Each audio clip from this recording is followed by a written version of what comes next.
Comment on fait pour se relier à l'amour inconditionnel quand on est confronté aux blessures, aux sentiments négatifs comme la colère, comme la culpabilité, comme la rancœur, comme quand on touche vraiment des blessures intérieures concernant notre relation, concernant notre flamme jumelle.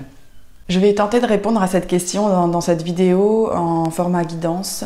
Je trouve hyper important de mettre les choses au clair par rapport à ce que c'est l'amour inconditionnel et ce que l'on vient chercher dans ce parcours de flamme jumelle. Quand on est relié à une âme intensément et que pourtant l'interaction dans une majeure partie du parcours nous fait toucher des sentiments humains très profond, très fort, et pourtant on est appelé à aimer cette âme, on est appelé à grandir en termes d'amour inconditionnel pour l'autre, pour soi-même. Et je voudrais faire un petit peu le tri dans ce qui se passe dans ce paradoxe-là que l'on peut vivre dans le parcours de flamme jumelle. Déjà, pour moi, il y a quelque chose de très important à noter, c'est que on peut être très en colère par rapport au fait de vivre et d'être placé dans cette relation sans pouvoir faire quelque chose pour, d'une certaine manière, couper le lien, passer à autre chose. Et ça peut réveiller, chez moi en tout cas, ça a réveillé une immense colère.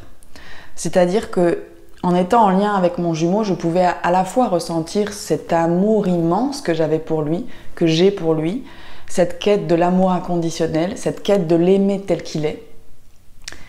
Et en même temps, à chaque fois que j'étais confrontée à ce qu'il venait activer, toucher en moi par son comportement égotique, ça faisait ressurgir énormément de sentiments de colère, d'injustice, de rejet, de douleur de l'abandon.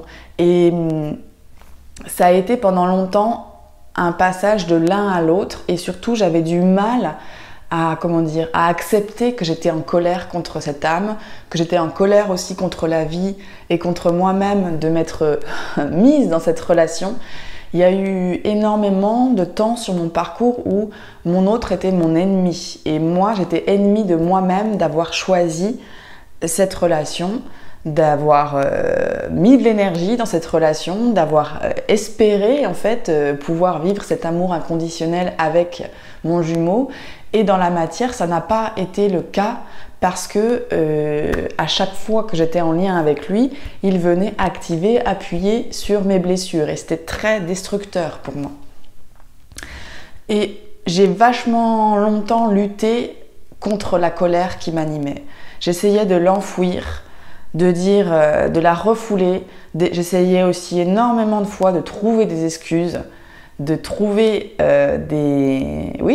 d'adoucir, d'arrondir les angles par rapport au comportement de mon jumeau. Et à plusieurs reprises dans le parcours, j'étais prise dans cette colère énorme contre lui de réagir de la manière dont il réagissait, de me faire toucher systématiquement mes blessures intérieures, de ne pas m'aimer à ma juste valeur, de ne pas me respecter à ma juste valeur. Et j'ai fait énormément d'oscillements entre à la fois cette colère intérieure, cette injustice intérieure de vivre ce que je vivais avec lui et l'appel intérieur de mon âme à l'aimer de manière inconditionnelle.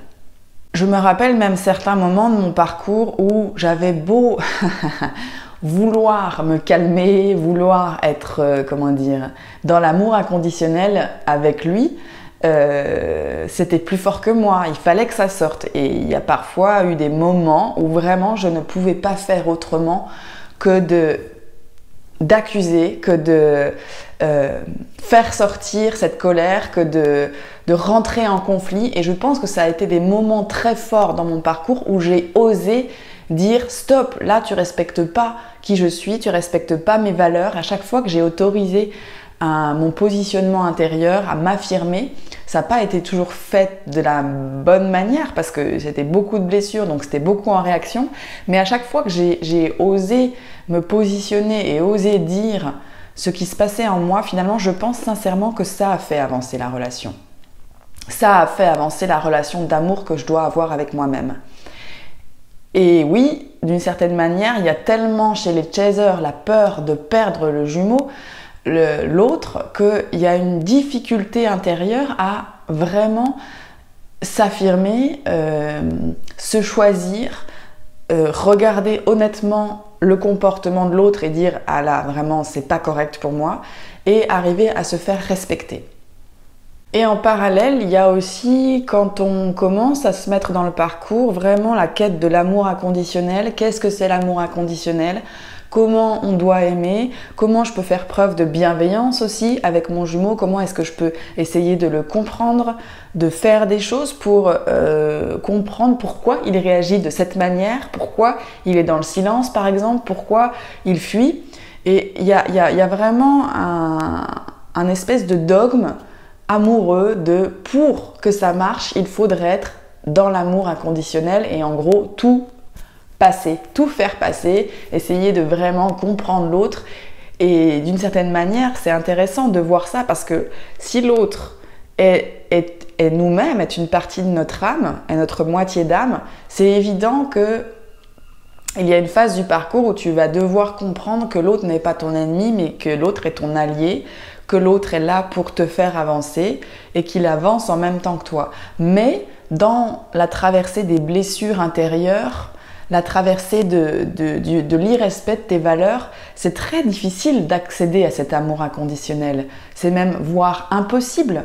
On est obligé, quand ça nous prend, d'une certaine manière, d'aller toucher la colère qu'il y a à l'intérieur, les non-dits, les zones de nous où on n'est pas en amour inconditionnel. Et je voudrais vraiment préciser, pour moi, de mon point de vue, que dans le parcours, c'est tout à fait normal, à beaucoup de moments, de plus du tout être dans l'amour inconditionnel par rapport à son autre, de le détester, d'avoir de la colère, de se demander mais qu'est-ce que je fais dans cette relation? Pourquoi je vis ça? C'est tellement injuste d'une certaine manière, voyez? Donc la quête de l'amour inconditionnel, moi je dis prudence. Je pense sincèrement que la quête d'amour inconditionnel, elle n'est pas à vouloir, elle se manifeste au fur et à mesure du parcours, où on est amené de plus en plus à se regarder soi, à regarder la vue d'ensemble de la relation, à regarder ce que l'interaction avec notre autre nous a fait traverser, nous a fait toucher. Et surtout, l'amour inconditionnel doit être remis sur nous, pas sur l'autre.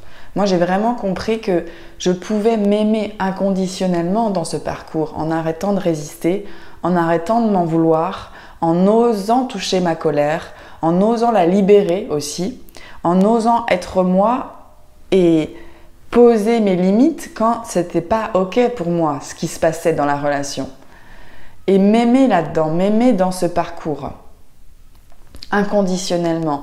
Et revenir au fait que si toi tu portes l'amour à l'intérieur de toi, si toi tu réouvres ton cœur au fait que tu es aimé inconditionnellement par la vie, par l'univers, c'est ça à mon sens la quête. C'est ça qu'il faut toucher. Et si ça doit passer par le fait de te positionner, de t'affirmer, d'affirmer tes valeurs par rapport à ton autre, c'est quelque chose de super important. Pour pas rentrer dans l'amour sacrificiel, pour pas rentrer dans je fais tout pour l'autre et je m'oublie. Moi, pour moi, dans mon parcours, ça a été un point mais tellement important d'apprendre ça, et je suis encore en apprentissage là-dessus, d'arrêter le fonctionnement de l'emprise et de l'amour sacrificiel, d'arrêter ça et de dire mais non, moi en fait, tel que je suis, je peux être aimée et j'aime inconditionnellement. C'est ça que je porte en moi. Et j'ai pas besoin de bafouer mes limites intérieures, j'ai pas besoin d'être dans un fonctionnement d'emprise ou dans un fonctionnement d'amour sacrificiel pour vivre cette relation. Et je pense sincèrement que du coup, la relation flamme jumelle fait remonter énormément de mémoires d'abus, d'attachement, des mémoires karmiques d'abus, d'attachement, de pactes qui ont été passés entre les deux âmes de vie en vie, et que ça, au moment de la reconnexion et dans toute une partie du parcours, ça nous fait faire des actes complètement incompréhensibles. Ça nous fait traverser des émotions qu'on ne peut pas s'expliquer, qui sont réellement de l'ordre de mémoire. Et l'autre en face, il est pareil, il est connecté aux mêmes mémoires karmiques et il va réagir en fonction de ces mémoires karmiques. Et c'est quelque chose qui doit être traversé pour être dissous et guéri. Et à un moment donné, quand tu arrives à prendre conscience que cette colère, cette injustice, ces traversées émotionnelles que tu vis ne sont pas uniquement de cette vie-ci, mais elles sont aussi de vie passée, de ce contrat d'âme que tu as passé avec ton jumeau ou ta jumelle de vie en vie, et que là, aujourd'hui, dans ton parcours de flamme jumelle, elles ressortent, elles remontent, et que c'est en gros ça que tu dois accueillir et dénouer et te libérer pour pouvoir délier les pactes qui empêchent de se rejoindre dans l'amour, dans cette vie ici et maintenant. Ça peut permettre de vraiment accueillir le travail, ça peut permettre vraiment d'accepter, de dire non, d'accepter cette colère-là qui est à l'intérieur, qui est énorme hein, d'une certaine manière. Parce que imagine que tu as vécu des vies où il y a eu des abus, des attachements, des mémoires de vie où vous étiez dans une relation domination, soumission, ou des pactes qui ont été passés dans des époques anciennes qui n'ont pas les mêmes codes qu'aujourd'hui. C'est normal en fait que ça revienne, que ces mémoires reviennent pour être vues, guéries et transmutées. Donc d'avoir une perspective un peu plus large sur toutes les traversées émotionnelles que tu vis avec ton jumeau ou ta jumelle, et d'ouvrir la porte un peu à la guérison de ces mémoires karmiques, ça peut vraiment aider dans le parcours. Il y a une chose que je voudrais préciser aussi dans ce parcours, comme c'est un parcours qui fait revenir à soi, qui fait revenir à son âme, qui fait revenir à ses valeurs. Et toi, en tant que porteur de mémoire, t'as vraiment besoin de te verticaliser et de revenir à toi. Sache que si dans tes valeurs, le comportement de ton autre n'est pas OK, si il fait des choses qui ne répondent pas à tes valeurs amoureuses, tu dois et tu as le droit de te choisir. C'est pas contre l'autre que tu vas dire non ou que tu vas t'affirmer, c'est pour toi. Si par exemple tu es dans une relation de triangulation avec ton autre et que vous vous voyez régulièrement, mais qu'il est toujours avec une tierce, d'accord? À quel moment est-ce que tu continues d'autoriser ça? Dans tes valeurs, est-ce que c'est OK pour toi, en tant que femme, si tu regardes cette vidéo, d'aimer profondément cette âme et puis qu'il soit avec une tierce et de continuer à le voir? Est-ce qu'il y a un moment donné, si on regarde les choses pragmatiquement, c'est OK pour toi? Même si, évidemment, quand vous vivez des moments ensemble, c'est génial, c'est magnifique. Est-ce que pour te choisir, tu n'aurais pas le droit de dire « Stop, je veux plus ça dans ma vie. Je veux plus ça, je veux plus de triangulation. Ou je veux plus d'emprise. Ou je veux plus un manque de communication. » C'est de regarder un petit peu en fonction de tes valeurs à toi, pour toi-même, qu'est-ce que tu choisis? Qu'est-ce que tu continues d'autoriser dans ta vie, dans ta relation avec ton jumeau, mais qui n'est pas OK pour toi. Et je pense que une fois qu'on a quand même bien traversé les blessures, finalement, ça devient plus facile de le faire, de se positionner, de réajuster l'amour selon tes valeurs à toi et de le porter. C'est ça qui va aider aussi à faire grandir la relation. C'est ça qui va aider à sortir de l'amour passionnel, qui peut être aussi destructeur, à un amour plus grand et à une possibilité de réunion. Et à dire à un moment donné, moi, ce genre de relation, concrètement, ça ne me convient pas si tu es dans une triangulation, ou bien si tu portes l'autre sur tes épaules. Moi, ce que j'ai fait dans mon début de parcours avec mon jumeau, c'est que j'avais tellement d'amour pour lui que je me suis sacrifiée énormément. J'ai voulu l'aider. Je l'ai aidé dans la matière, je l'ai aidé spirituellement. J'ai vraiment donné énormément de ma personne, de moi, de mon amour pour l'aider. C'était un acte d'amour pur dans ma générosité, mais je me suis rendu compte qu'au bout d'un moment, comme j'avais pas de retour, j'étais en train de me vider de mon énergie et j'ai compris que je devais lâcher ce fonctionnement d'amour sacrificiel, de vouloir aider l'autre, de vouloir aider mon jumeau. Je lui ai redonné sa part en fait. À un moment donné du parcours, j'ai dit « Ok, je veux plus, c'est trop lourd pour moi. C'est un fardeau trop lourd. Je veux plus t'aider. » Et là, je lui ai redonné la responsabilité énergétiquement. Je l'ai remis dans sa barque et j'ai fait Voilà, maintenant je t'aide plus. J'arrête cet amour sacrificiel où j'ai aussi une emprise sur l'autre et j'arrête de fonctionner comme cela parce que ça réveillait une colère énorme chez moi. Et je pense que l'amour inconditionnel, sincèrement, c'est arriver aussi à poser ses limites, c'est arriver à s'alléger, c'est arriver à se choisir avant toute chose. C'est arriver à comprendre que l'autre, il est ton ami dans la mesure, ton autre, il est ton ami dans la mesure où il t'aide à te choisir, il t'aide à aller dans l'amour de toi inconditionnel. Vraiment, je pense que c'est ça qui se passe dans une relation de flamme jumelle. L'autre nous aide à nous choisir, mais d'une manière que jamais aucune autre âme n'a fait auparavant.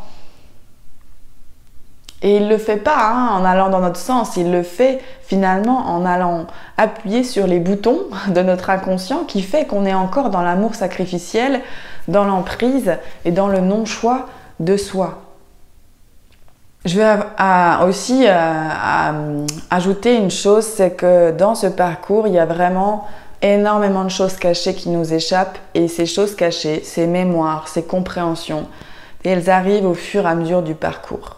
Il y a une étape l'une après l'autre. Sachant que oui, le but ou la finalité ou ce que l'on recherche dans ce parcours, c'est cet amour inconditionnel, d'accord ? Mais en fait, le parcours de flamme jumelle nous fait traverser une étape à la fois.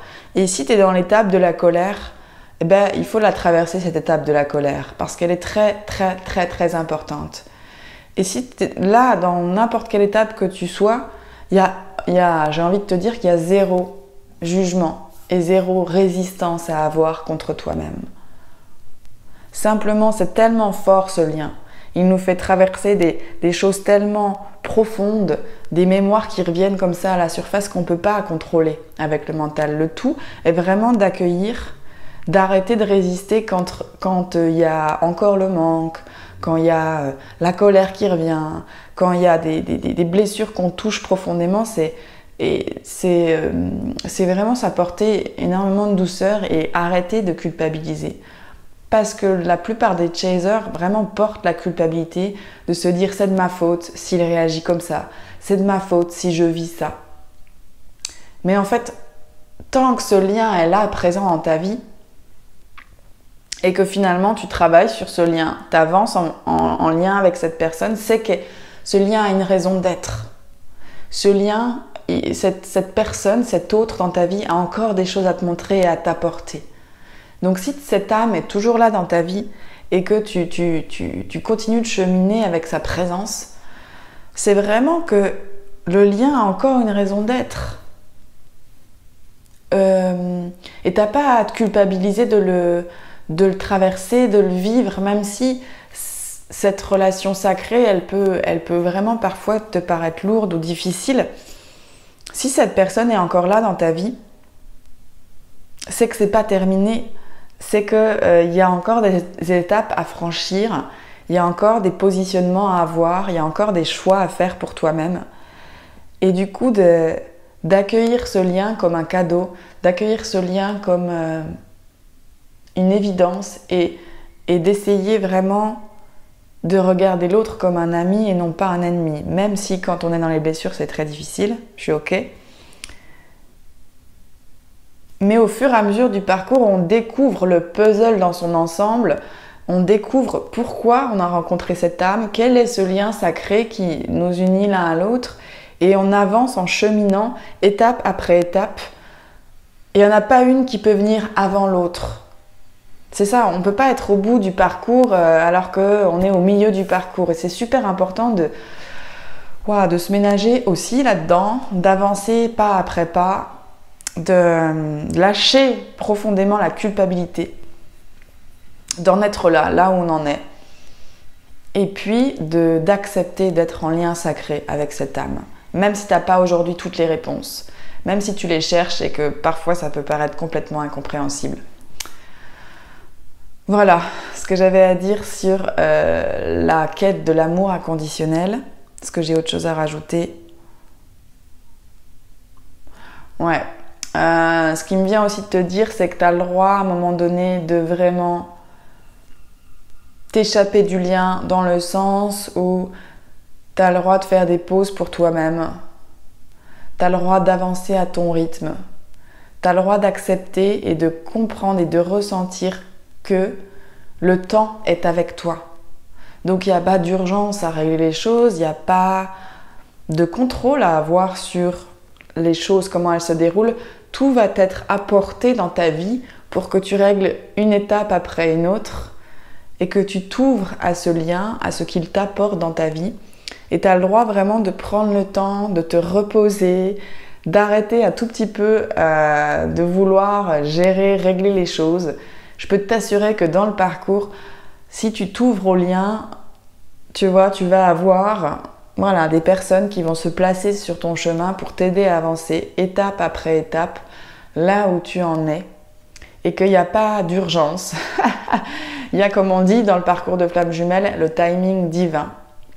Mais par contre, quand tu ressens un élan d'âme ou une décision à prendre ou quelque chose que tu dois faire dans l'instant présent par rapport à ce lien, et ça peut être aussi de te reposer et puis de plus y penser pendant un certain temps, d'accord ? Eh bien, fais-le. C'est comme ça que tu vas avancer et tu n'as pas de contrôle sur les étapes, comment elles doivent se passer.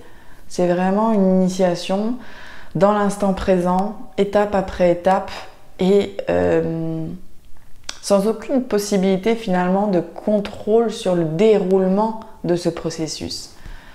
Mais simplement de te sentir à ta place dans cette relation, dans ce lien que tu vis et t'accueillir avec le maximum de compassion, de bienveillance, accueillir tes émotions humaines, les choses plus difficiles et puis te relaxer là-dedans, accueillir que parfois c'est vraiment pas facile. J'espère que cette vidéo t'aura aidé, que tu trouveras des réponses par rapport à cette quête de l'amour inconditionnel. Et puis, je te dis à très bientôt pour une prochaine capsule. N'hésite pas à partager cette vidéo si elle t'a plu. Je t'embrasse et je te souhaite le meilleur sur ton parcours.